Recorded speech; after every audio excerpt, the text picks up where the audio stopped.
Welcome one and all to this fun competition, except nobody knows if there's any opposition. Face so friendly, smile disarms, everything's good, no cause for alarm. Cause I'm like you, and likewise the same. But for you this is work, and for me it's a game. Give a thumbs up if you know what I'm saying. Next round starting, believe that I'm playing. Introduction's not needed, been completed so to speak, since I always act familiar each and every time we meet. We're not colleagues, you've never even heard of me, but I'm just so polite and you're returning every courtesy. We're a perfect team, racking up a perfect score. Always have my hands full, you always hold the door. Gather info, you wouldn't. Welcome to the social-engineer.org podcast number 37. And there is no Dave here to echo the number. How sad that is. Morning. Echo. See, just that was pathetic. Just didn't work. We'll get Dave here shortly. But in the meantime, before Dave comes on, we have our ever-present and lovely Ping with us. How are you? I'm excellent. How are you? I'm very good today, actually. Thank you for asking. And Jordan the Harbinger. How are you, sir? Oh, good. Chilling, you know. We were just talking about the weather. Exciting times. Exciting times. You know, that's about all we have as excitement going on in our life. It's exciting weather if you live in Louisiana right now. Oof, boy. I haven't seen the update yet today. Is anything bad happening down there? A levee broke in south of New Orleans. Ugh. Oh, failure after they spent all that money rebuilding then. Yeah. Oh, man. I tell you, I just after watching the report on Haiti, it was just sickening. You know, those poor people down there, they're still, some of them living in refugee camps, and they get slammed again by the hurricane. It's almost 500,000 people. 400,000 people are living in a refugee camp. That is just unbelievable. That is just unbelievable, I'm telling you. And you know, what's crazy is we're talking about, like, today is probably one of the most beautiful days we've had in the whole season. You know, and like we're talking maybe 15 hours south of me. There's like people swimming through a levee and stuff like that. That's just crazy. Anyhow, I guess one of the things we should talk about with all that going on is last time the Haiti went through this big trouble, there was a huge social engineering scam that occurred within about 8 or 10 hours. There was websites set up claiming that they can help people find out what was going on with their loved ones in those countries that were experiencing problems due to the natural disasters.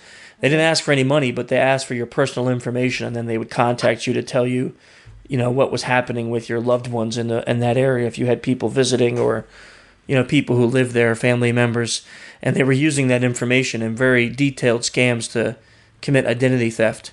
So make sure if you're trying to look for information on your family in those areas that you check the websites out thoroughly before entering any personal details in there. You know, better yet, if you're going to look for a charity, you get the number and call them instead of receiving any calls and giving your credit card or bank account information out. That's so. Who are those people that do that? That's just so gross, man. No conscience whatsoever. I'm telling you, no feeling. It got worse after Japan. In Japan, they did a 3-staged attack where they would set up the website. You would enter all your information. The next day, somebody would call you. Let's say you go to the website, you put in, you're looking for your mom. Here's your mom's name. She was visiting Japan. You don't know what's happened. You can't reach anybody. You put in your email, your full address, date of birth, and phone number.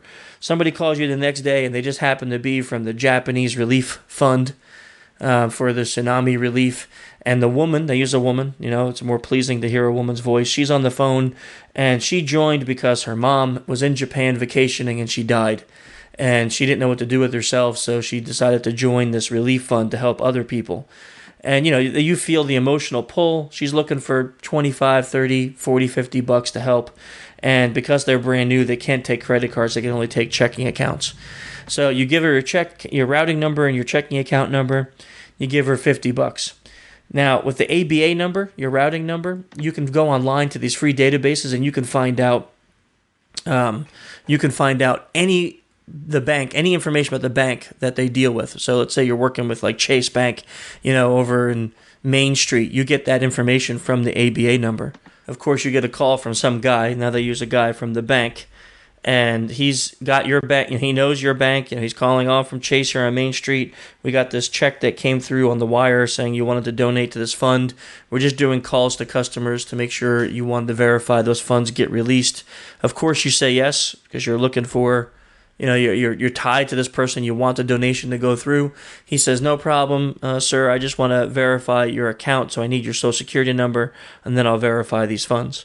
So in 3 days, they got your full name, your address, your date of birth, your routing number, your account number, your Social Security number, your email address, and your phone number. So it's like in 3 days, they accomplished everything they need to complete identity theft. And using the natural disasters, the potential death of your family, and all those things. It's just there's the lack of caring. If it wasn't for how malicious these attacks were, I'd be able to be in awe of the skill level. But just who they're attacking is just horrible, during these times. Yeah, that's nuts. It's really gross. Call it. Nice, Dave. We're in the middle of a conversation, so Oh, that's a good idea. Something about autumn that makes men want to make animal sounds? Because you're like the third guy I know who's made the sheep sounds. No, I'm one of the originators of the sheep sounds. No, you're because not. I've been doing the sheep sounds for like multiple years, and I'm surprised. I've done another podcast before. No, I've done sheep sounds before and sheep. Oh, dude. Okay, fortunately we are recording, but and I have a slight problem, guys. What? I have a really big problem, actually. Yeah, you're gonna have to go.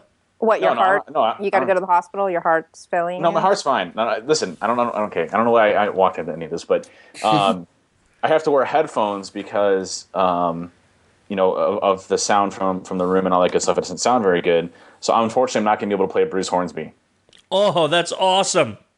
But hang on. I might have an idea. Hang on, let me try something real quick. That's awesome. Okay, so we're continuing on with the podcast. Use my phone to be, if I loaded my music, I can't remember. I just wanted you to know we're on podcast 37, and when Jordan... Number 37! Thank you. Jordan was asked to do that, and it was so pathetic, dude, that when you listen back to it, you might actually lose your love for Jordan. Really? Jordan, you didn't put any heart into it, bro? Into what? I don't think he even responded. Like, he wasn't paying attention. He kind of just laughed or something. When I did the podcast 37, Ping's like, come on, Jordan, help us out. And you were like, eh. Number 37. Yeah, he didn't even try, dude. All right, man. Well, I tried making it up, and I apologize for being late. Yeah, you should. You're always late. You apologize, but it's not heartfelt because, like you said, you're always late. It's 9:30 here right now. Okay, I'm so tired. It's been a long night. I've literally been working to my bone, and then I have customers. Where are you? I'm in Norway. I'm in Trondheim, Norway. Oh, shoot. I thought you were going to be in Iceland with the other guys. I'd be like, oh, you are partying down with those guys. You are not having a hard time. Instead, you're eating $24 extra value meals from Burger King. Of course you're in Norway. I just had some salmon. Salmon? Some salmon? Say it like salmon. It's got to be salmon. Of course, salmon. Of course, you're in Norway. Where else would you be calling from? The salmon. I have the salmon. Thank you. Salmon. I can't do it that way. I got to do it the gay way. So salmon. So that is awesome. Oh, that was terrible. I tell you. So last time I mentioned I was going to France, Jordan did such a rant against French people that the first thing that happened when I got to Nuit de Hack in France was the people were asking, hey, what's up with Jordan? Does he not like French people? And I'm like, no, he was just kidding. So, when they met him in Defcon, didn't Hisham say something to you about that, right? He was like, what is your problem with France? Yeah. Or something like that. And I was like, I don't have a problem with France. If that's what you said. And he's like, you're making fun of the France in the show. I'd be very angry with you. You see? So now he's making fun of like Norwegians. So, I mean... I can't even do a Norwegian accent. Like, I'm really bad at accents, except for like lisps. I'm good at lisps. And Think of an IKEA commercial. I can't do it. I'm really bad. Commercial? IKEA. Because they're scared of me. I got made fun of ritualistic in the Marines because of my horrible British accent, so I'm not doing it. I think you should do it. I didn't realize that being a Marine, one of the requirements was to have a good British accent on file, on deck. Well, I guess you've never been in the Marines then, huh? You have to True story. That's quite true, in fact. Yeah, see, that's good. That's good. See, I don't know what is up with me. I just can't do it. It's okay, Dave. Neither can I. I was about to say, how many languages do you speak, Dave? I speak. Well, I mean, are you talking programming language? Or are you talking normal languages? I speak C++. I speak assembler. Oh, that's great. You're speaking programming languages. Well, no, it's true. It's good that he made that distinction. I don't speak any languages other than English. Well, that's why Jordan's fluent in like 4 or 5 different languages. That's very true. That's true. Jordan's like one of those freaky, weird people that knows like 30 million different languages. Well, he's one step away from becoming a programmer, right? Because usually people who are good with spoken languages are good at all languages. Right, next stop, Pascal. No, Pascal. No, it's Python. It hasn't been used in like 75 years, but that's what Jordan's going to learn Cobalt next. Jordan's going to learn languages that are dead. It's Cobalt and then Aramaic, Biblical Hebrew. Awesome. So he's going to actually program Cobalt in Biblical Aramaic. That's wonderful. Make an Aramaic translator for the iPhone in Cobalt. And you know what, Jordan? You would be the guy to do it. Yeah, dude, I'm giving you all the props if you can do that, seriously. Yeah, and then there would be like a tip on the bottom on how to pick up Arabic chicks. That's the problem. The reviewing the code is the problem. Yeah. Who would do the code review? Dave. Some 72-year-old Cobalt programmer. Yeah, from some Arabic country. Who's Jewish. He can read Aramaic, Hebrew. Yeah. So awesome. Man, we have so digressed this podcast. We haven't been together since Defcon. And I know. This is a much needed reserve to kind of catch up a little bit because we all been really busy and Speak for yourself. Naked and dude, we're on the pod. Remember, this podcast is PG. Naked and totally what? Unlike your other podcast. He's naked and sunbathing. It's fine. Yeah. There's nothing wrong. It's Norway. It's like 65 degrees outside. That's more. Anyhow, Ping, you got any news you want to spread around? I do. I have big excellent news. First of all, big. I am leaving Black Hat. My last day at Black Hat will be September 7th. So hopefully that is when this podcast will have already released. I cannot reveal where I am going yet. Second of all, we are all going to be at DerbyCon. Woo-hoo! Which is Dave's show. I'm just going to let Dave talk about it later. And Chris has a class that he's teaching there, and I'm sure Chris will talk about that. Third of all, we're going to be at the Halo Counterterrorism Summit. Black Hat has a bunch of classes there, including a social engineering LE 3-day class by our own Chris Hadnigy. There's going to be a lockpicking workshop. Paul Asadorian is going to be doing a brand new class there. On network defensive countermeasures. Wait. I'm going to be hanging out at HaloCon with Paul Asadorian. I'm going to be hanging out at HaloCon with Paul Asadorian. Yes. That's going to be pretty awesome. Blake Turrentine of Hotwand is going to be teaching his super hot mobile hacking class. He does not teach this class in very many other venues, and it was super hot at Black Hat with a huge long wait list. So if anyone out there wants to take this class, doing it in San Diego with the whole social engineering podcast team there is probably pretty cool. We'll all be there. Jordan should be there as well. Should. That's going to be awesome. Yeah, that'll be cool. Well, it's going to be a cool show. Ping, congratulations, first of all. I mean, you've been with Black Hat for how long? 12 years. This would have been my 13th year if I was there. That's crazy. Yeah. Congratulations. That had to take... What? Dude. Oh, dude, I'm so sorry. I'm so sorry. Why are you... so sorry. I'm so sorry. I'm so sorry. Can you bleep that out? Yes, of course. All right, I'm sorry. So... I was going to ask Ping a great question about... I'm sorry. I totally messed up on that one.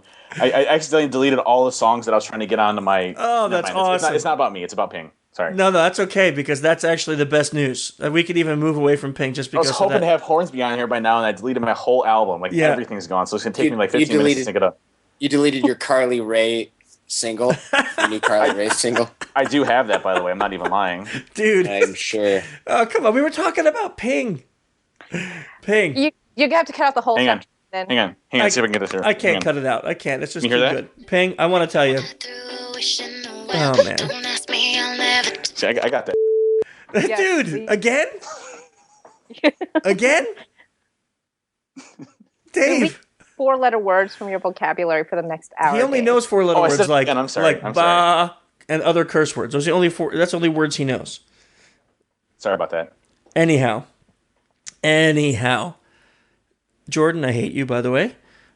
Ping, I'm proud of you. That had to be a real hard move, but I'm sure wherever you're going, it's going to be awesome. And we look forward to hearing some updates from you next month when you can tell us what's going on, if you can. I should be able to by then. We'll all be at Derby when we do this next recording. So we'll have like a live announcement of what's going on. Yes. Very cool. Very cool. Can you check your Skype window, Ping? I mean, come on. Anyhow, I'm skipping over Dave. Jordan, you got anything you want to talk about? Well, I mean, I'll be at DerbyCon, as you said. I'll be at Halo, which I'm psyched for. And, wait, what's that? Speaking. Yeah. Wait, which weekend? No, he said you're speaking at Derby. Oh, yeah, I'm speaking at Derby. Yeah, sorry. I thought you said next weekend. I was like, I gotta go. I gotta talk to prepare. And to change airline tickets? I need to change airline tickets and make a PowerPoint real fast if it's next weekend. Yeah, no, I'm speaking at Derby, and I'm psyched for that. I think it's going to be Dopetrons. And then I think also Halo will be super cool because I'm psyched to hang out with people who blow stuff up and arrest people. You're speaking there as well. I am speaking at Halo. Wait, he's speaking at Halo? I didn't realize I was supposed to be like, yeah, I'm speaking all the time. But I guess that's how you get people to listen to it. Halo. So or go attend your session. Dave, are you going to come out to San Diego and with your fellow guys and blow up? Where's this at? Blow PG stuff up. Yeah, thanks, Ping. When is it? I mean, you and Dave are killing me. Halloween. October 29th through November 2nd. Oh, October is like my worst month. I'm going to see if I can swing it, though. All right. I'll see if I swing it. I will honestly make a huge commitment to try to go. Because Halo will be cool, man. It's a bunch of like military and law enforcement guys, and I know you have a background in that. So I think if you don't rep, you fail. What are you trying to say? Trying to say if you don't rep, you fail. Wow. So I just want to get this. In the eyes of a single female on this podcast, you will have failed. Yeah. So what are you trying to say? I just want to get this straight. If you don't rep, you fail. Jordan, are you trying to say, because it's not really clear, Jordan, are you trying to say that he fails if he doesn't rep? Exactly. Yeah. See, wow. It's clear. See, I'm a genius. I'm pretty clear on everything now. Yeah. Aside from the two speaking gigs, the Art of Charm programs, you get a lot of guys from the socialengineer.org podcast in the programs, and they're doing really well because they have a background in at least an idea that behaviors can be learned and trained. Whereas a lot of guys come through not from social engineer, they're like, oh, you can learn this stuff. So we're training a lot of dudes. We're sold out through November almost. So if you're interested in what we do here at the Art of Charm to soup up your sales gig or your work life or your love life, then you gotta hit me up, Where I can actually say that not a lot of people come from the Art of Charm podcast to buy my program. I mean, you did have an Art of Charm guy who dominated over at the Capture the Flag at Defcon. That is true. That is true. Yeah. Just saying, not a coincidence. You know what I mean? Perhaps what it is it's more intelligent people who take the SE class that go to Art of Charm. They know they need additional skill set, so they're getting the secondary training. But first, they came to Chris's class. Yeah, that's possible. Because at the Capture the Flag, at the SE course at Black Hat, we had dudes going all over the casino using some of the stuff that Chris and Robin taught. That one dude won money. I mean, we talked about that. Unbelievable. That guy went out, so we gave him the microexpression training. He goes up to his room. He takes the course really quick. He says, I really love this stuff. He goes down to the poker table, and he wins $600. Wow. Yeah. He goes, holy crap, was that a fluke or not? He goes out the next day. He wins a couple $100 more. So now he goes back to his business, and he's like labeled the guy who's now going to teach SE in his corporation. And they hold these like weekly poker things, and he's like blowing everybody out of the water. He's just winning. He's like reading people's faces and their tells. Winning. And he's just winning. It's great. Great. That's awesome. Yeah, it's a good endorsement. Huge. Okay, so you mentioned... I'm saying the class will pay for itself, but we're saying it might, if you go to Vegas with the skills, you might make some of your money back. That's all. That's all we're saying. No guarantees. And then if you think about when you go to negotiate for your next car or your next job, or when you go to talk to your doctor and they say, oh, it's not really something you have to worry about. Or when you talk to your children, and they don't want to tell you that they skipped school. Oh, that really works, that stuff, yeah. I actually use that all the time on my kids. They hate me. They really do. Although I put my daughter through the Ekman training. She actually took the whole training course, and she scored relatively high, and that scared me. And now she uses it against me. Right. And you're like... You deserve it, though, just to be perfectly honest with you. And now you see contempt in her face every time you guys chat. Is that hatred, my love? No, Daddy. Nice. Thanks, Jordan. Thanks. No problem. You will never meet her, by the way. Never meet her? You will never meet her. Why? I mean, a tall, half Asian girl? Yeah, totally not up my alley directly. So don't worry about it. Don't worry about a thing. Hate you. Anyhow, okay, so Ping brought up the Halo class October 31st through November 2nd, a 3-day version of the Social Engineering Pen Testers course. We also got the 5-day course in Bristol, UK. That's in November 12 through 16. So there's that's still got some seats left. We got a lot of people emailing in about that. You could check out the site on that one.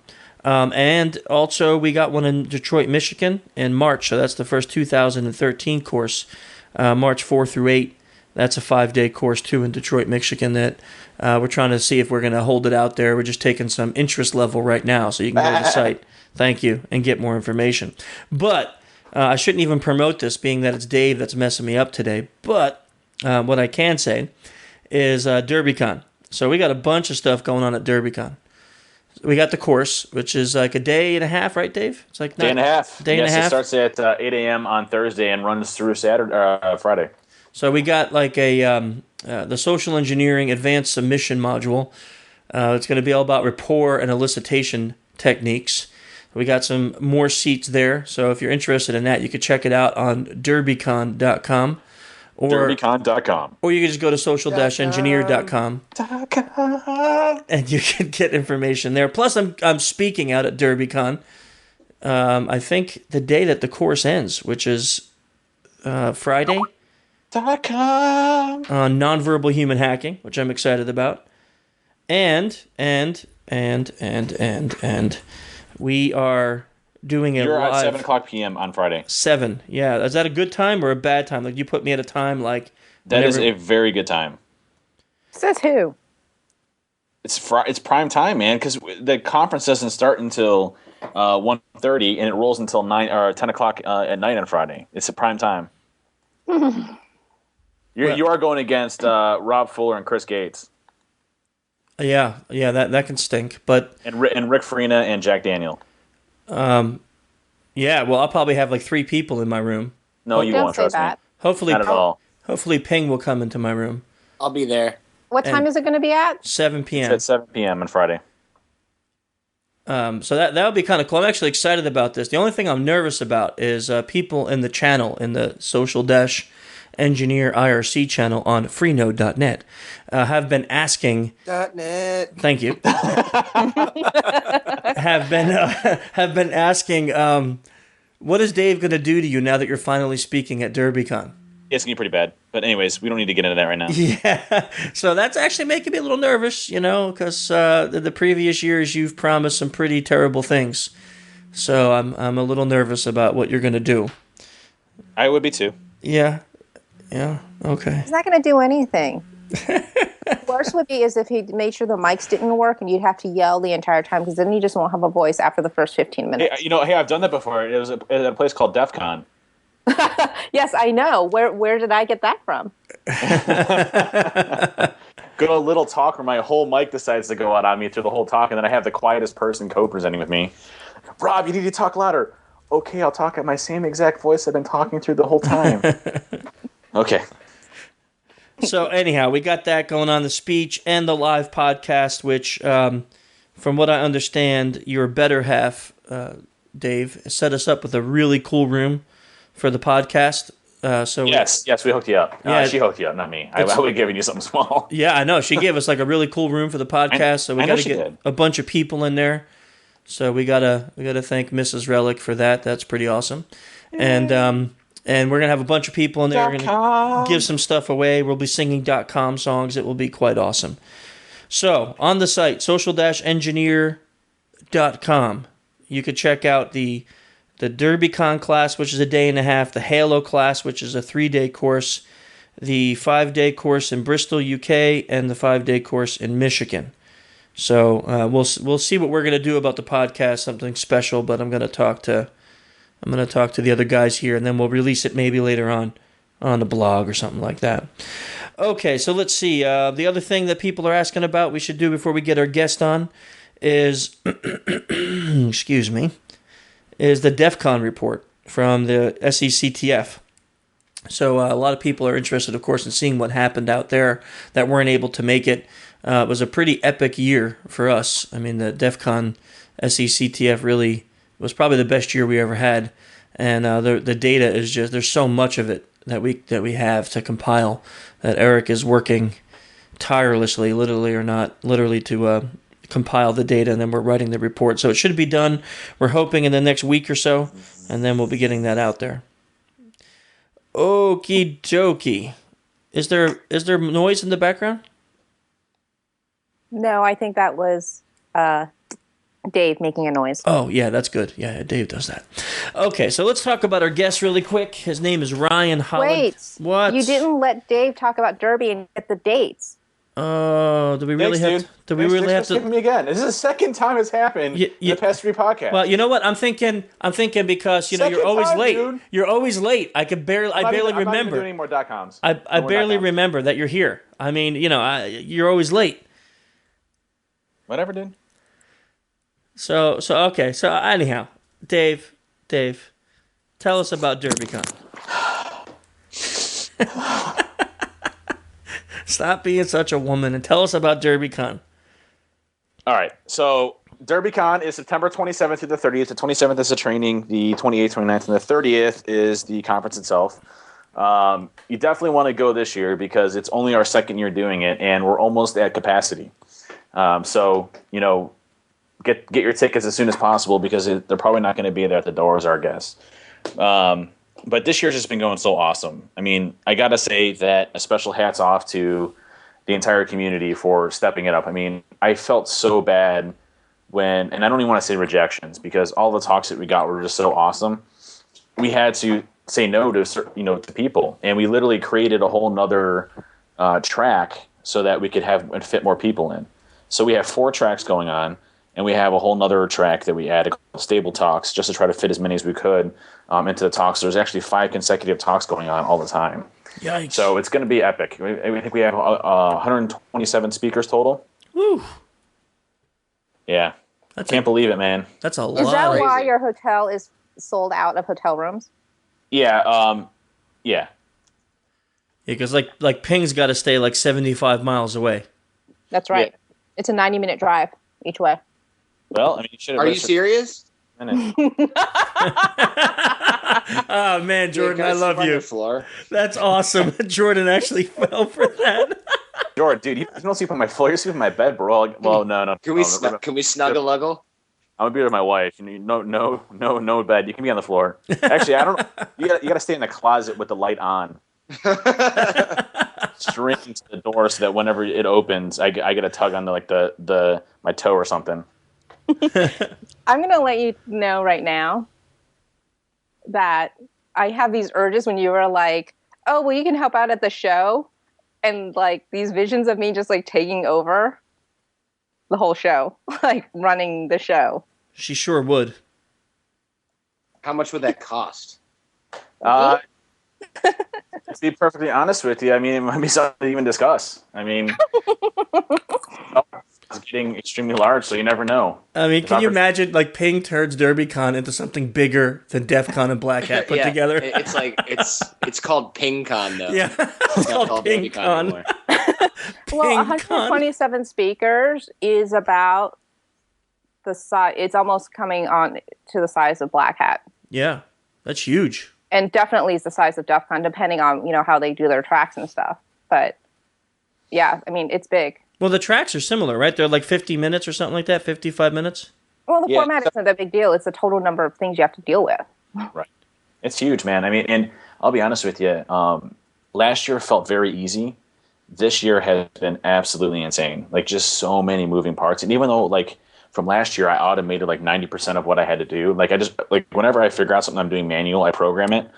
And so I love how you say automate, which means give it to your wife. Right, which means you don't have to answer anyone's email. That's awesome. I automated it. Aaron, do this. Yeah, that's awesome.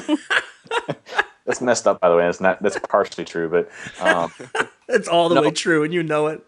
No, but the whole ticketing system, everything I wrote from scratch, the whole ticket issue. When you buy a ticket, as soon as you buy a ticket, it gets transmitted. It generates a QR code, sends it out. I custom wrote all that stuff. And so even though like a large portion, because last year I did it all manual. Like when someone bought a ticket, I would literally write a script to kick it off manually with their email address and email account each time someone would do it because I didn't have the integration yet. And so a lot of stuff that took a lot of time, this last year I don't have, but it's just been crazy, man. Like, I mean, I literally get probably about 15, 20 emails a day just from different people asking for different things or refunds or, Chris being high maintenance with a bunch of stuff. I mean, all of those. Is that all you have? Because like at the height of like USA, I get 350 emails a day. Yeah, well, like my high maintenance was, hey, is there a way you can make it so people can go to the training page and actually click our names? Register? And get to the course instead of having to scroll 3,000 clicks, You have not been high maintenance in comparison to anybody else. So that hurts me. That hurts. Do you want to be high maintenance? No. Just what you said at first. It just hurts a little. Okay, so off of the DerbyCon topic, and another topic, the Social Engineer Toolkit 3.7 is released, and in that I added a few different types of attacks. One, the the Java 0 day is now actually incorporated and built into the Java applet attack. So all of the code is actually native now in the Java applet attack. So, but I did it a little differently. When you actually get the Java applet warning, you don't have to do the Java applet warning for the exploit. But what I do is I have the Java applet pop up and give them a false sense of security so that when they hit cancel, it still compromises their machine. Even if they hit F4 or kill a task or whatever, they're already compromised at that point. So it makes them feel like they're doing a good job by hitting the cancel button. That's awesome. That was added into it. And then I also created native shellcode injection within the set interactive shell. So within the set interactive shell now, you can actually paste shellcode straight into the interactive shell itself, and it'll basically allocate the memory perfectly and then allocate the shellcode to be executed directly in memory without ever touching disk. So that's a new capability now within the Social Engineer Toolkit and the SE interactive shell. So a couple cool things. That's awesome, man. That's great. Yeah. Good updates on that. Thanks. So I'm sorry I forgot you originally, but now Thanks for giving me the time. Gonna get to our guest, if everyone's okay with that. Thanks. Appreciate it. No problem. When you're ping help correct me. Make sure you're not forgotten. That's okay. Thank you. So our guest is Ryan Holiday. Ryan's got a pretty interesting background, and he wrote a book called Trust Me, I'm Lying. So a little interesting name there. But his bio is interesting too. He actually started off as a media strategist. He worked with some pretty big clients. Then he took an apprenticeship right out of college, actually dropped out of college, to work for Robert Greene, who was the author of the 48 Laws of Power, which is also quite amazing. It's another book sitting right here in front of me. And he worked with a lot of people doing some media management and marketing management, and then we'll get the rest of his story from him, but down to the day today where he's now written this book about Trust Me, I'm Lying, which is about media manipulation. So we figured this would be kind of a cool topic. We're going to get Ryan in the call now, and then we'll talk to him about that. Okay, so we have our guest with us now, Ryan Holiday. Ryan, it's nice to have you on the podcast today. Thanks for having me. Not a problem. We were just talking a little bit about your book, Trust Me, I'm Lying. Maybe before we talk about that, you could just tell us a little bit about what is media manipulation? Yeah, so media manipulation for me is sort of what goes on behind closed doors in the media system, how your news gets made, how it's controlled and influenced by marketers, by writers, by corporations, and by publishers.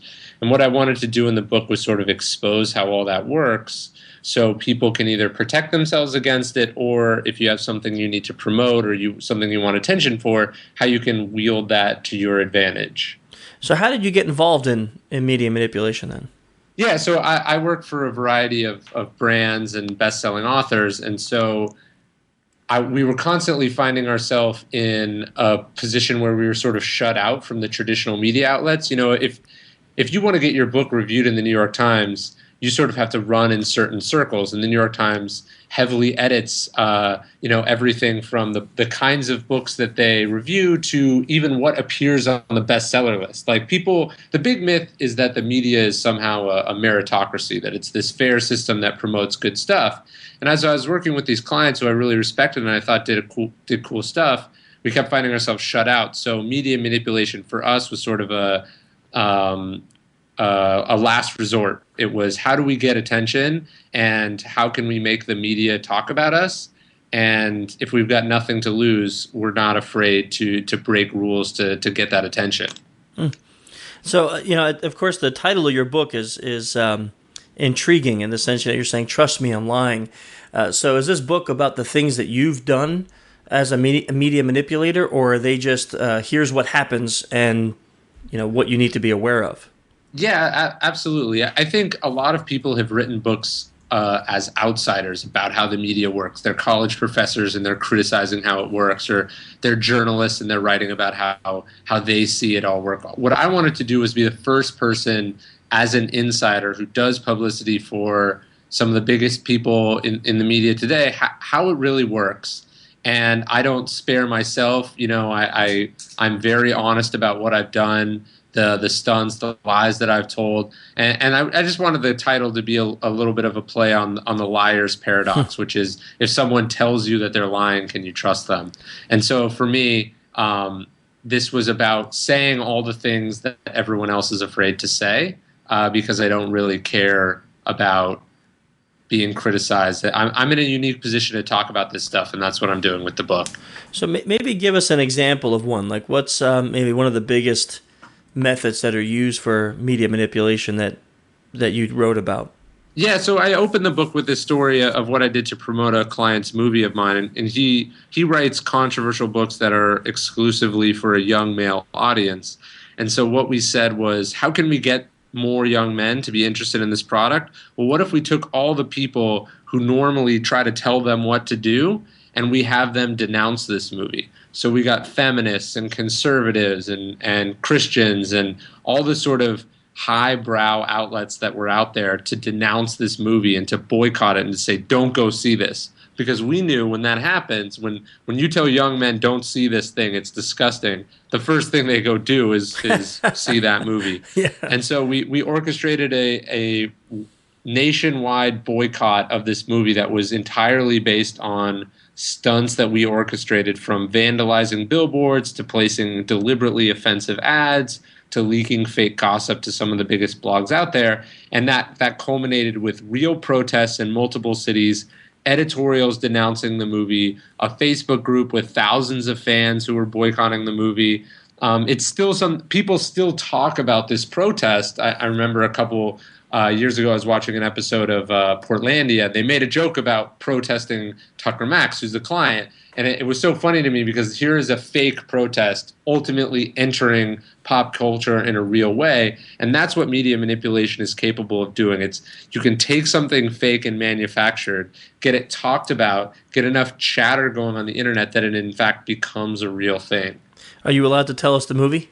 Yeah, it's I Hope They Serve Beer in Hell. It was an independent film done for Tucker Max. He's a best-selling author. And the same week the movie came out, his book hit #1 on the New York Times bestseller list. And then was the fake protest the reason why it hit #1? Yeah, I mean, we got millions of dollars of free publicity all over the media from Fox News to the Chicago Tribune to the Washington Post and to late night television, and we got it not having pitched him as a guest on these shows or pitched him as a story, but because there was so much buzz about it on the internet that these places had to talk about it. Mm-hmm. Yeah, very interesting. I heard that DVDs of that movie are almost always over $100, and if you find one underneath that, you get to snap it up. Yeah. See, that's a lie. That's right there. People are like Googling, like, "Whoa, I found one for only $40. Get it." So you can actually. Can I be your intern, Ryan?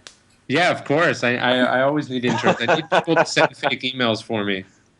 So I do have a question, which is, since a lot of this feels really insidious, right? And part of it is it just happens because everyone's willing to jump on the bandwagon, which is the whole, they're just kind of sheep going along, and they just all believe it because everyone else says it's the truth, whatever. Is there any, and this is kind of the same thing, the classic social engineering question that we always get at the CTF and in classes, are there any defenses, any ways of actually determining what's real, or the truth, versus what is completely fabricated? Well, I think what you always have to do is look at the incentives of the person producing your information. And so the way I see it online, when you don't pay for the news that you get, and the majority of what we read online is not paid for, they have no loyalty to you because you've shown that you have no loyalty to them. So we have this whole situation where it's sort of news is produced on a one-off basis. The Huffington Post isn't writing for the readers of the Huffington Post. They're writing so every story they publish will go viral and get a lot of traffic. And that's different than the New York Times 50 years ago writing articles for the subscribers who get the news delivered to their doorstep every day. So when you're not paying for the news, who are the customers? And the customers for most of what you read online are the advertisers. And so that content serves the advertisers really well. And I know this because I buy millions of dollars of advertising for clients every year. And we don't care what the ads are being associated with so long as they generate money and clicks. And so for us to decide what to trust and read, and by us I mean the readers, you have to ask yourself, what is the incentive of the person producing that information? And far too often online, their incentive is basically to screw you to help out their advertiser. So the main defense is going to be reading trusted, high-quality information from someone you're either paying for or someone who's not subject to these sort of race-to-the-bottom incentives of cheap, disposable online content. So I think you bring up a good point there, which is, you can coax people into doing things that you want to based on misinformation. What do you find are your common things that you use in order to do that? Like, how are you able to attract people to the DVD information and all that good stuff? Yeah, so when I pitch blogs, what I try to think about is what is their perspective, what's their self-interest here, and so if they're paid by the page view, and that's a factor in the compensation of most bloggers, it becomes, it's not about producing the best articles anymore. It's about producing articles that are going to get attention. And so I think, look, how is what I'm pitching them going to get Facebook likes? How is it going to create a catchy headline? What are the photos that can go along with that? And I know that these bloggers have to produce a dozen posts a day or 24 posts a week or whatever their page view or whatever their post quota is. And I realize that if I want them to write about me, I've got to drop the story in their lap because they don't have the resources or the time or even, the motivation to go out there and pound the pavement and unearth good news. And I think that, at the end of the day, I think that's at the root of all social engineering, which is figuring out what the incentives or the motivation of the person you're trying to get something to do is, sure, and then anticipating it and sort of directing that force in a direction that you want and you can capitalize on. Right. Like reporter, slammed, doesn't have a lot of help, doesn't have a lot of time. Hey, here's a really easy story that's basically already written for you that fits into the demo on your news outlet. Here you go. Do it with it what you will. And they're like, sweet, this is a freebie. I'm going to throw it on there. Right, exactly. And that's way different than, pitching a TV producer at PBS who's out there trying to do whatever they think is impressive or literary or important or, sort of has cultural cachet. And the difference and what I think I've discovered here is I really laid out what motivates bloggers and how they think about the news, because you don't have to like this game, but if you want them to cover your book, your art project, your charity, you're competing against other people who are doing the things that I'm doing. And you're competing against, online porn is a click away at any moment. And when someone's publishing a story, they're very much aware that they're in a vicious fight for attention. And you've got to show how your thing will help them win that fight. So how did you come about all of this? Was it was it some kind of study that you did, or was it just your experience? Like you realized that, going out and creating hatred for this movie would all of a sudden make people want to watch it. How did you come upon this type of knowledge? Yeah, I think I kind of had a bunch of different glances at the same problem from different angles, and that was what enabled me to sort of get a grasp of the whole. So it's like I was working for one client who was, subject to a very public lawsuit that got a lot of attention, and I saw how blogs covered it. And then I worked for another one where we did a little publicity stunt. And then I bought advertisements from another blog, and they were sort of telling me how the system worked. And, I did a ton of reading my whole life. I've done a ton of reading on sort of media theory and how media works. And so it was just sort of a gradual awakening where I kind of realized that the emperor didn't really have any clothes, sort of figured out how the system was working because I'd been able to see behind the curtain. And I was fortunate to work for clients who allowed me to do some experiments sort of at the margin. And what I tried to do in the book then was recreate that gradual awakening. So you don't have to spend 5 years tinkering with blogs to really grasp how it works. I wanted to put it in 300 pages and say, look, what you're being told about the internet is totally different than how it actually works. And here's how it actually works by someone who's not only seen it, but has personally exploited it. Yeah, that's really interesting to me because, I guess a lot of times when you hear people write about these things or talk about these things, there's like some research study or something, behind it. But it sounds like from your bio, especially, you were in college. Were you in college for marketing? I was a political science major, so I think it overlaps. But and look, there's some great studies out there that I certainly relied on. I mean, one of my favorite studies, and this sort of fits into the social engineering wheelhouse, is there was a great study of the articles that make the most popular list of the New York Times Magazine. And I think the Wharton School of Business did this study. But it turns out that the number one predictor of making that list, the number one predictor of spreading online, was how angry an article made someone. And the valence of that anger was the predictor of virality. So it's not just anger, but an article that makes someone kind of angry is not going to be as viral as something that makes someone extremely happy. And so the idea that extremes spread well on the internet, when I saw that, then I had the opportunity to go, okay, I was going to do this sort of tame, moderate ad. Well, that's going to not do as well as if I exaggerate some of it and I create a more compelling, aggravating spectacle that's going to get more traffic. So I was able to read this stuff and then really put it into practice and use the media as sort of a sandbox to test some of these assumptions. Now, were you nervous going into this, like, hey, this could totally backfire on me and be like the worst thing ever, or you're pretty confident that you had a good edge on this? I mean, look, when you play with fire, you get burned, and I've been burned plenty of times. I mean, like I was stirring up some stuff once, and someone who was suing one of my clients sort of zeroed in on me. They broke into one of my email addresses and leaked those emails on a bunch of blogs. And in the book, I use the metaphor of a monster. When you manipulate the media or you build the media up, you're feeding the monster. And there's this delusion inherent in doing that, because you fed it, it's not going to attack you. But at a certain point, it doesn't need you anymore, and it's sort of operating under its own power. And I've certainly been bit by the monster that I've fed many times. That's why I threw a picture of it on the cover of the book. Yeah, but awesome. Definitely, to reiterate your point, like the whole Arab Spring in Tunisia and the whole uprising, that was so media driven, and of course, a lot of emotional drive there.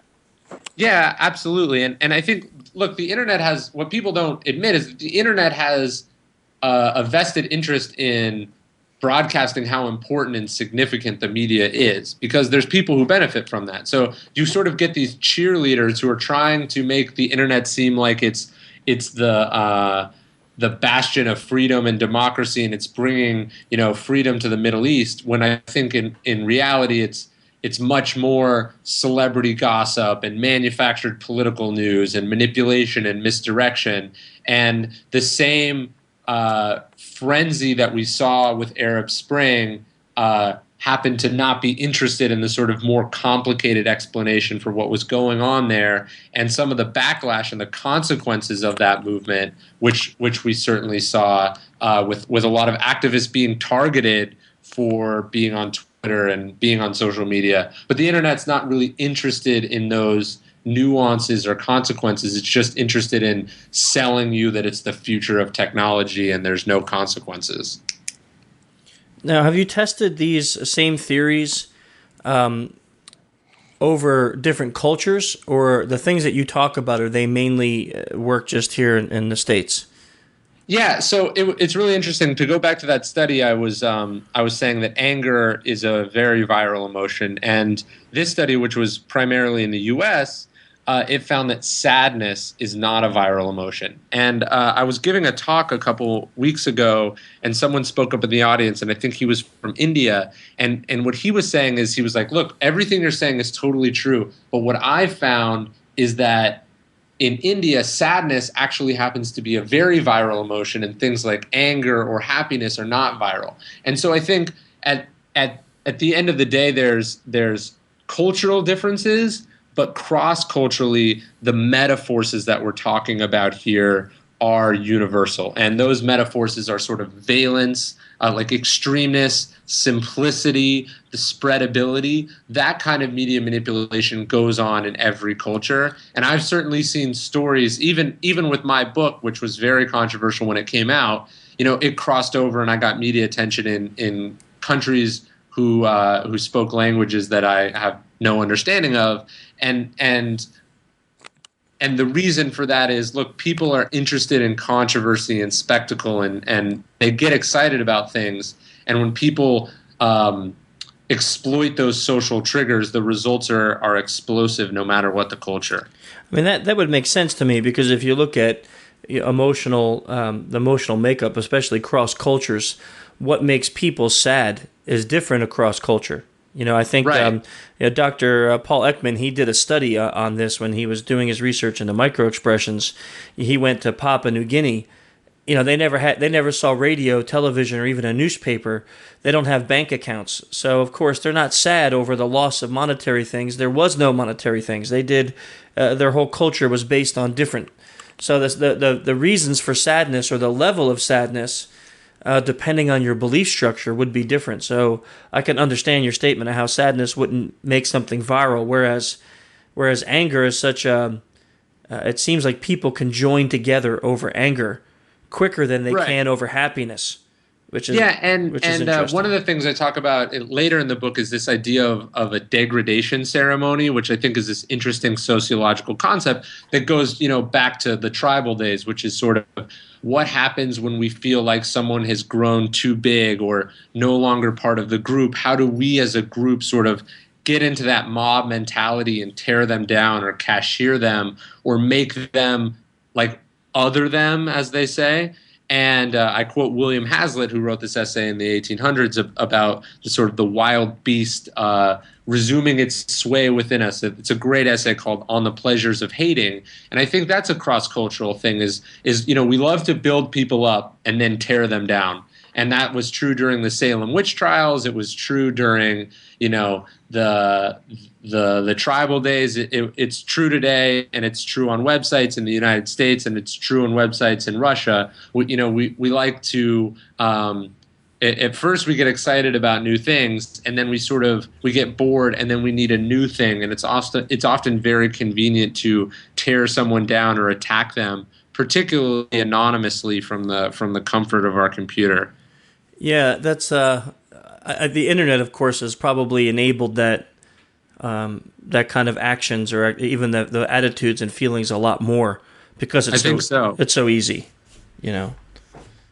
I would imagine that even the job that you had in the past, you know, the things that you did to manipulate media was a lot easier because of the internet. And on the manipulation of media, I mean, do you find that, you know, playing on emotions negatively has been more successful for you than the positive side of the house?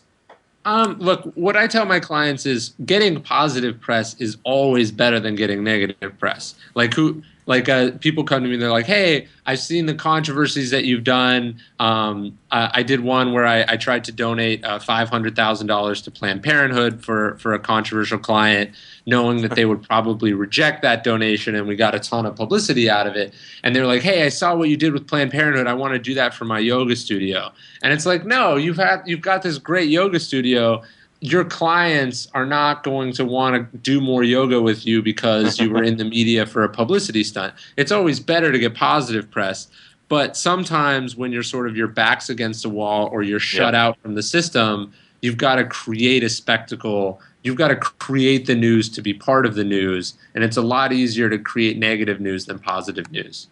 I can see that. And do you think, I mean, is there any type of negative news that you think has more of an impact or play than the other? Like, for example, for me, I would think, you know, things that fire up specific things of emotion, like abortion, for example, right? You kind of hit on that with the Planned Parenthood side. Or what about, you know, things like politics or God or religion, things like that, I'm sure have a play. I mean, politics especially. I mean, if I were to come in and say, man, I can't, you know, I hope Obama doesn't get elected, you know, and he's on drugs and stuff like that, you know, he might be, start to spur emotion in a way that, you know, targets people negatively. So I'm curious to see your take on that and what you think of on what actually spurs more emotion on the negative side. Yeah, and I think blogs have really fine-tuned that down to a science. I mean, look, there's a reason that the Huffington Post publishes like sort of partisan articles from both sides, because for them, comments are the real key metric. Because if they write an article and you read it once and you're like, oh, good article, they got one page view from you. But if you read an article and you're like, I hate that article, and you post an angry comment, they get like 3 or 4 page views. So you got to log in, type what you say, and whatever. And then hopefully from your comment, you'll spur someone else on the other side to say, oh, no, you're totally wrong. This is an amazing article.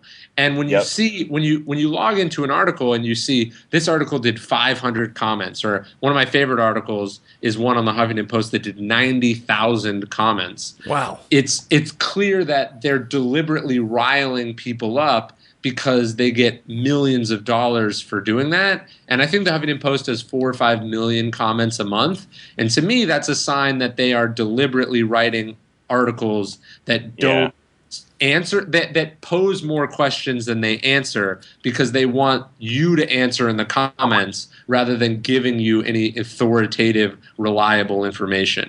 You know, that's a really interesting point. Well, obviously, I'll try to dive on that. Go ahead, Chris. No, I was just thinking. I was just correlating this to myself. So we just ran a contest out at Defcon, and CNN picked up the story, and CNN wrote this really nice article. I thought it was really professional, really well written, but it didn't get a lot of hits until this guy came on the comment section, and he compared the contest that I ran to a group of people watching a child get molested. I mean, it was the most hard. I actually like freaked out when I saw this comment. Right. It was the worst thing. And after that, there was literally hundreds of comments coming in from this guy, and you know, like just sitting there like bashing him, like how can you say these? This is horrible, and people arguing back and forth, and then the page hits went through the roof. Because just thinking about what you said, I'm like, holy mackerel, that actually did work, but it wasn't planned. And I mean, it was from actually an incentives perspective. If their goal was to sort of generate quality discussions, they would delete that comment immediately. But they don't, because they know what will happen from it, and they want that to happen. That made that was the difference between a successful or a failed article and a successful article. The idea that it was good and fair and well written is kind of irrelevant. What matters is, did it make the most commented list? Was it the most read article of the day? How many page views did it do? And interestingly enough, it turns out that practical utility, like really helpful articles, happen to not spread as well as articles that sort of leave it all open. Like I quote a Gawker writer in the book. He says, the key to successful headline writing is to put as much information as you can in the headline, but leave just enough out that you still have to click. And that's their incentives, is that they don't want to put everything out there, because then there's no room for writing more articles. There's no reason for you to click. And my favorite general rule is like, look, when you see a rhetorical question in a blog headline, the answer to that rhetorical question is no. They're asking it as a question so they can get away with posing an untrue thing and not have to take ownership of that assertion. And so blogs love to ask questions, qualify their things with maybes or we're hearing or rumors say, so they can get angry comments at the bottom and not have to be responsible for them. Yeah, that was that really proved true because there's like three of us that want to talk. I think it's the first time ever that the three of us want to talk at the same time. By the way, I think because it's like so like something you just laid out, Ryan. We're all now correlating to something that we've seen but maybe not understood before. Well, mine just happened today. Yeah, you know, so that just kind of blows my mind. That got me. Don't start with the whole copying my last statement, Dave. No, I swear to God. I swear to God. Look at my tweet. Okay. I clicked on a tweet today that said, why following your passion is bad advice. And it's the first one that I've actually went to and commented on. Like, I actually signed in and commented on it because I thought it was a total load of BS. And I actually tweeted about it. And you know what? That generated a ton of hype for it. It was a completely BS article, but it did its job. For it. I totally fell for it. And I'm not repeating your comment, Chris. I was trying to be legitimate here today, okay? Okay, I'm sorry. Today's my legitimate day. Right? Usually you do. You can't unclick after you read the article. Yeah. And there's no dislike button. There's only a like button. And so blogs don't care why they get the attention. They just care that they get it. And you're 100% right, because when I asked the editors at CNN to remove that comment, they told me they have a policy on not removing comments, because it really upset me, you know? I mean, I have kids. I thought that kind of a post was just totally ridiculous. And they said, no, you know, that we have policies on not removing comments. You know, people could say what they want. So I just thought that was really interesting.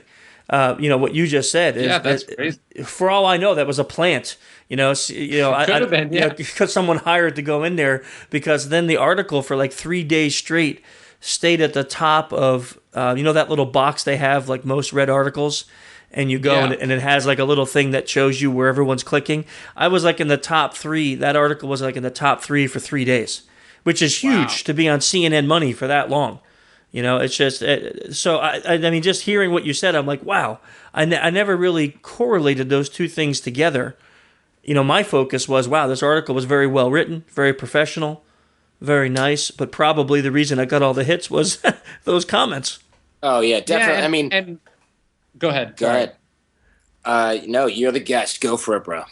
Yeah, and so what I was going to say is when there's money at stake, like, you know, the difference between that article getting a lot of clicks for you and not getting any clicks could be the difference between, you know, selling 0 products and selling hundreds of thousands of products. And so when there's that kind of money at stake, I think it's naive to think that people aren't planting fake comments, that people aren't deliberately creating a controversy. That and I know that it's naive because I'm asked to do that for my clients all the time. When someone's Wikipedia page is the second Google result for their name, you got to be an idiot to think that they're not going to pay someone like me to edit that for them. Yeah. Yeah, we used to do that on the radio a lot, and when we first heard about this, we were like, "Whoa, we can do that."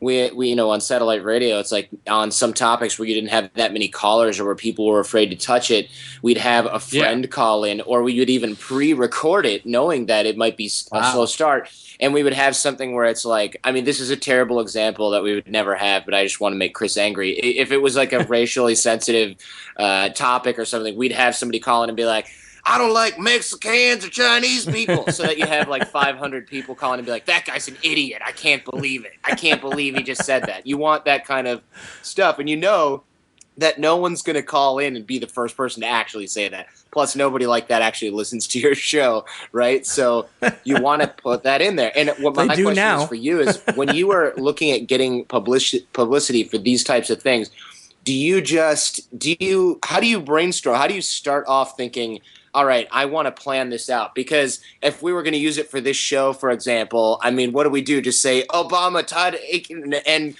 Mitt Romney are all on drugs, Ron Paul 2012, and then just like smear that all over YouTube? I mean, how do we make this workable for something like small time? It all sort of depends on what you're trying to accomplish, but I think a great example, what people like you guys can or do and what people like me do as an author is, like, we know that the sort of the bestseller lists or the charts are very important. So maybe you pay a firm to give you guys, a bunch of positive reviews on iTunes, so you make the best reviewed podcast list.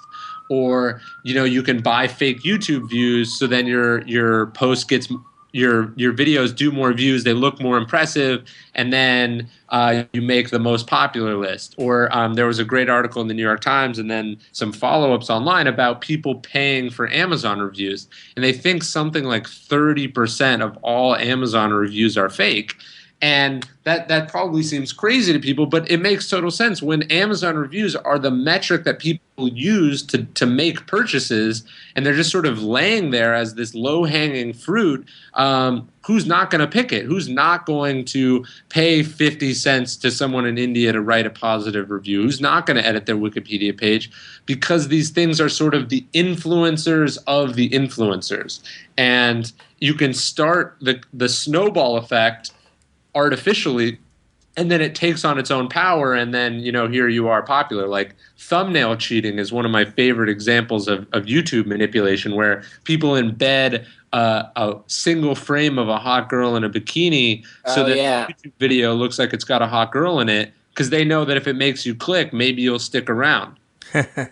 Wow, yeah, I've seen that all the time, and I'm like, oh, this is something exploding, and then it's like some dork talking into his webcam, and I'm so angry when I click on that, but he still gets that view, and I just want to punch him in the throat when they do that. Yeah, and you do that enough times and you get a decent audience built up. It kind of doesn't, it's like behind every great fortune is a great crime, and I think behind a lot of popular things on the internet are some of these tactics that I'm talking about in the book.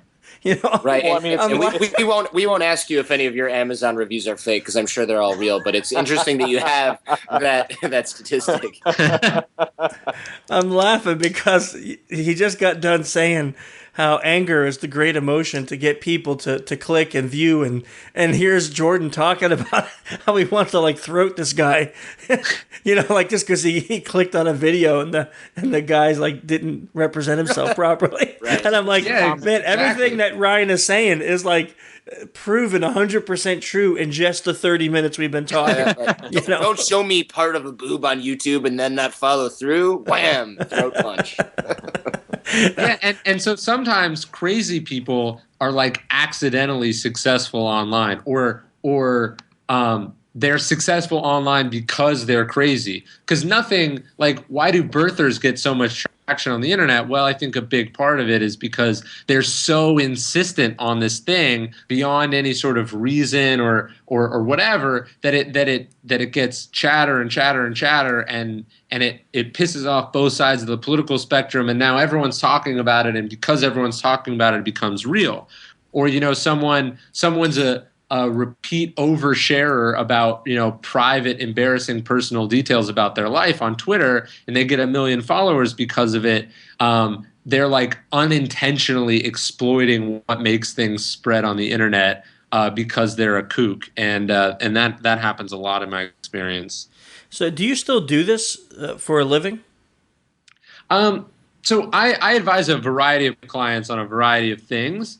And I actually find myself not doing media manipulation, but protecting clients from media manipulation, because my big thesis in the book is that, look, there's people like me who manipulate it for marketing reasons, and that's always existed. But what's new is that blogs have a financial interest in doing that today.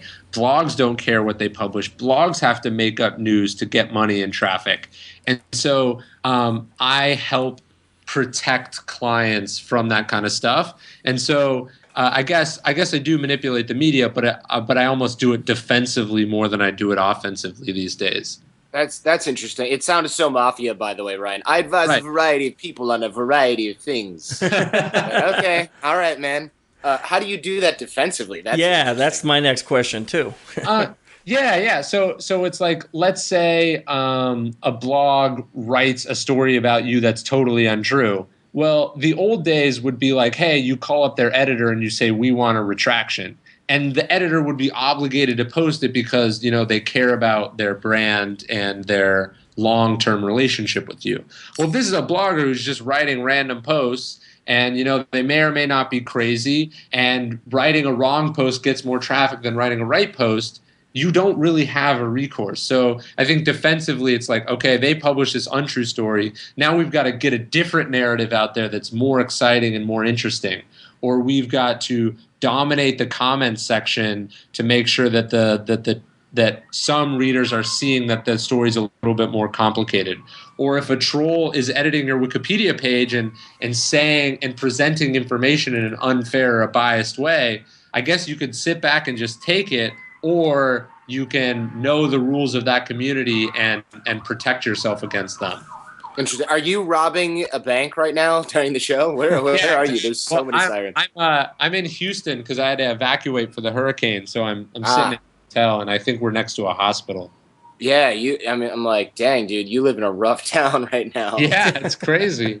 Ryan, some really great information here. So I just want to tell everybody that if they want to get your book, I'll put a link to it in the podcast notes, but it's called Trust Me, I'm Lying, right? It's on Amazon, as well as there's information on your site. What's your URL for your site? Yeah, it's ryanholiday.net. I guess my Twitter is, twitter.com/ryanholiday. And then there's a site for the book, which is trustmeimlying.com as well. Excellent. So if anybody wants to find anything about you, they can hit you up at any one of those areas. Really interesting stuff today. As you could tell, we kind of all were trying to attack you at the same time with thoughts, and which, like Dave said, that doesn't usually happen very often. But obviously, what you had to say sparked a lot of interest on our end. So I'm sure our listeners will love it. We'd love to have you back again sometime. But in the meantime, I look forward to promoting your book. Hopefully, a lot of people will get some good information out of it. Really interesting stuff. I appreciate you coming on the podcast today. No, thanks a lot for having me. It was an honor. Well, we'll talk again soon. All right, great, guys. Thank you. Take Bye. care.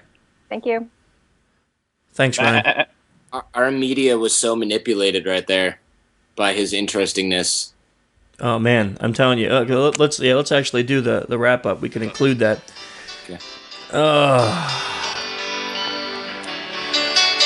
Well, I guess the one thing I could say, Dave, is thank you for not doing that while we had the guest on.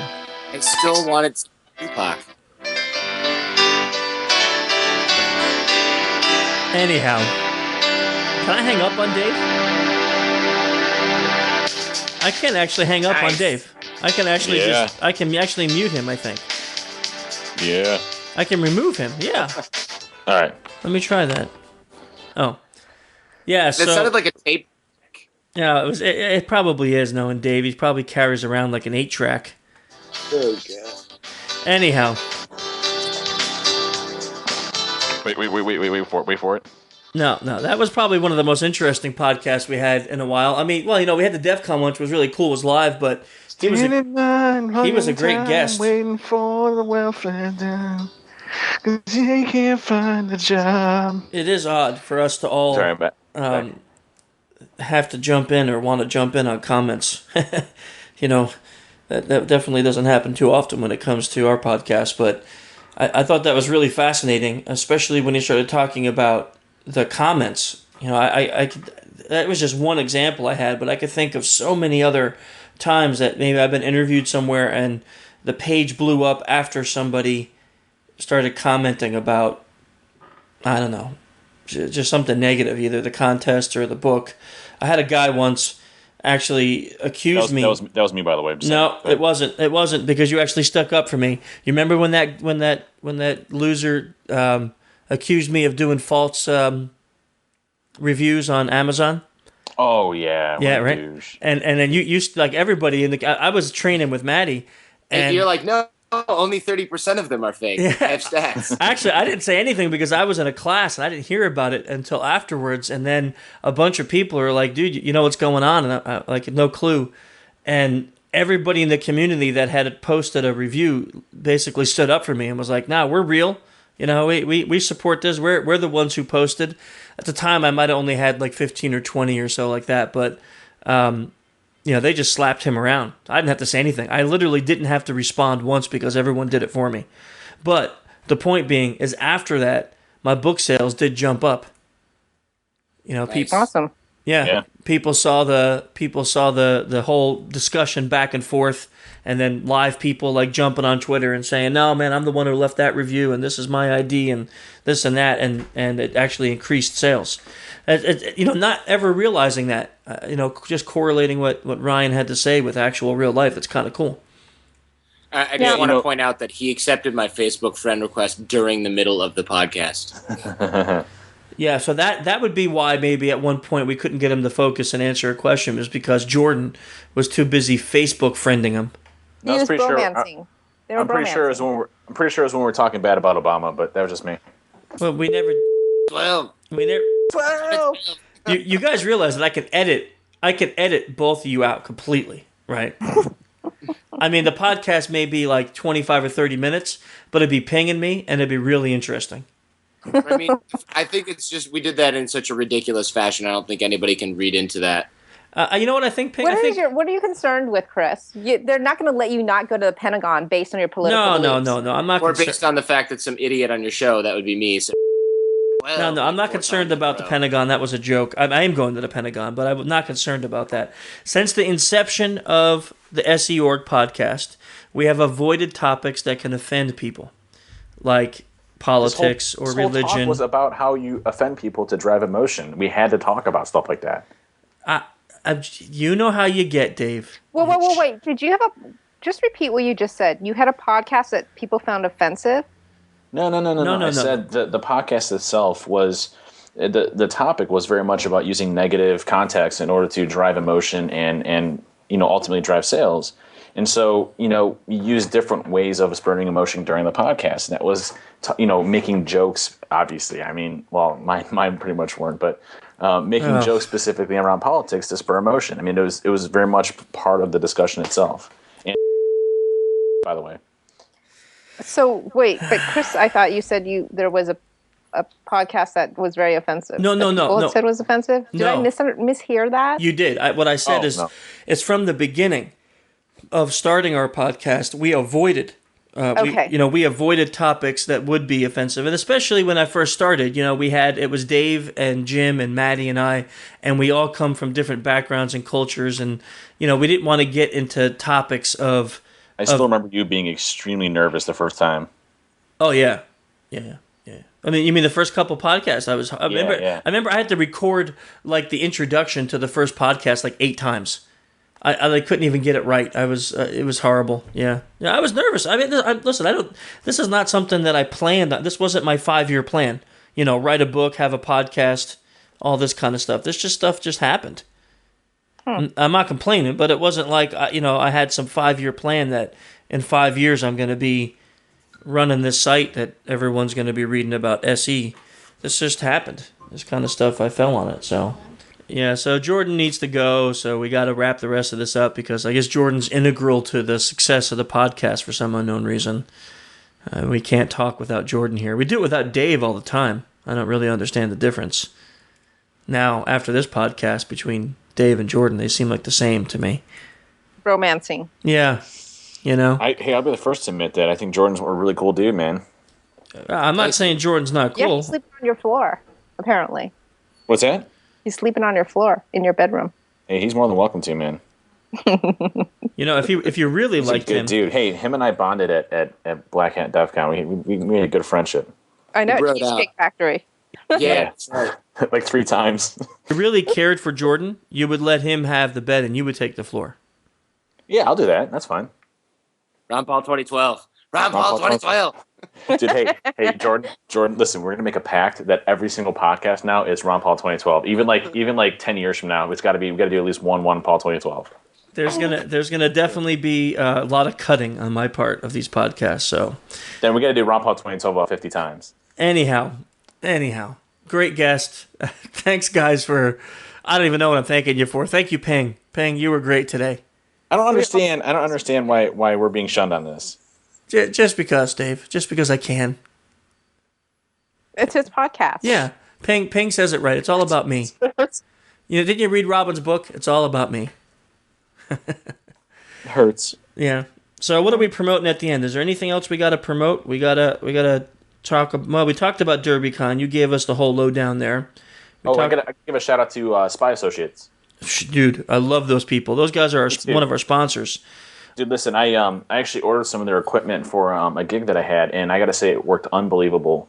And I needed it in a bind. It was a very quick engagement, and I emailed them, and literally it was like 8:00 at night. The president emails me back and says, "Hey, dude, no problem. We can get it out to you in a day." I'm like, perfect. And so as soon as I placed the order, boom, it was shipped and out to my house the next day. I mean, those guys are awesome. Yeah. And the equipment was amazing.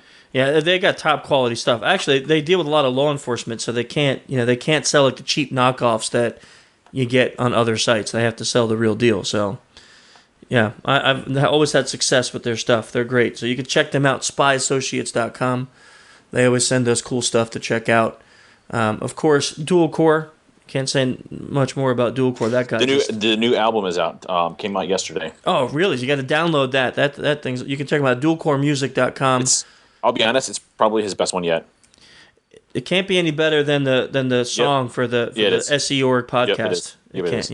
He won awards for the song he wrote for us. No, it's better. It's better. Yeah, well, maybe. I haven't heard it yet. I'm going to download it right now and listen to it. So DualCoreMusic.com. Also, Ace Hackware. They're a sponsor of ours too now. They're doing some cool stuff with us. They have some pretty neat stuff on their site. You can check them out at acehackware.com. And do got to mention the sponsors for the Defcon Ctfs. We had Core Security sponsored the main SECTF, and Qualis was a sponsor for the kids SECTF. So without those guys, it would have been a lot harder to run the shows there. So we appreciate their support and help.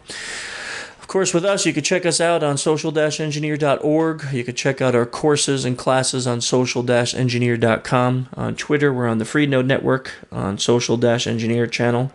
On, not Twitter, on IRC. On Twitter, we're actually Human Hacker.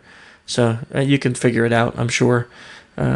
Check us out anywhere you want on the web. Newsletter's coming out soon, so you can sign up for that before it comes out on the social-engineer.org website. You can sign up for the newsletter there. I guess next month we'll be out at Derby, so we'll do a live podcast there. There'll be a little delay in the release. Yay, DerbyCon! But we'll be out at Derby next month, enjoying the wonderful time hospitality of Dave and the Kentuckians out in. I don't think they're actually called Kentuckians, but that's fine. That's okay. I'm calling them Kentuckians. I'm pretty sure you just made that word up. No, I didn't. Now, listen, if Jordan can insult French people and Norwegians, I can say Kentuckians. No, you can't. I really can. 2012. Oh, man, I tell you. .com. Yeah, on that note, I guess we're going to end this wonderful podcast, and we'll see you guys next month. All right, guys. You should take All your ARFID tags, but no one's really looking at my counterfeited badge. Even still, though, there's not a chance to see. You can tell by how I walk, I've got somewhere else to be. Cause I'm confident, like I'm in a hurry, like I've got work to do, like I'm going places. Welcome one and all to this fun competition, except nobody knows if there's any opposition. Face so friendly, smile disarms, everything's good, no cause for alarm. Cause I'm like you, and likewise the same. But for you this is work, and for me it's a game. Give a thumbs up if you know what I'm saying. Next round starting, believe that I'm no signal, my battery is finished. Hey, could I go and use your phone for a minute? Thanks, yo, I had to make a call to play it down while my rootkit exfilled your data to the cloud. Plan to stall, stand appalled, Gotta take my time scanning all your systems, the ones you didn't wipe, scamming y'all.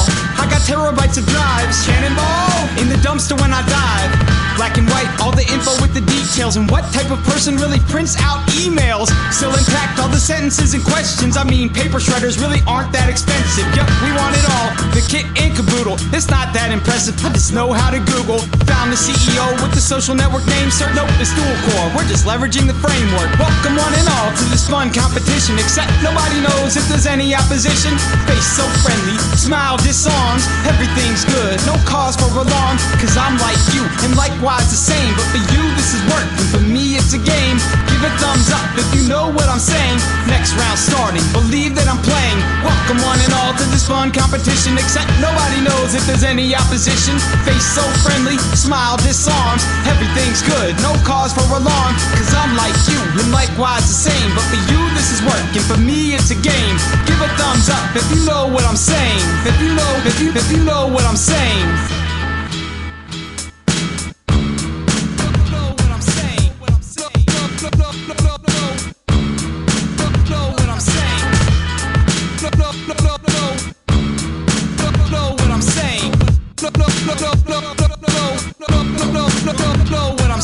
Welcome one and all to this fun competition, except nobody knows if there's any opposition. Face so friendly, smile disarms, everything's good, no cause for alarm. Cause I'm like you, and likewise the same. But for you this is work, and for me it's a game. Give a thumbs up if you know what I'm saying. Next round starting, believe that I'm playing.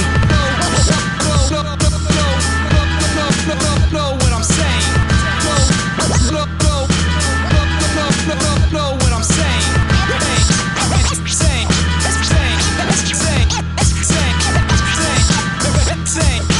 Give a thumbs up if you know what I'm saying.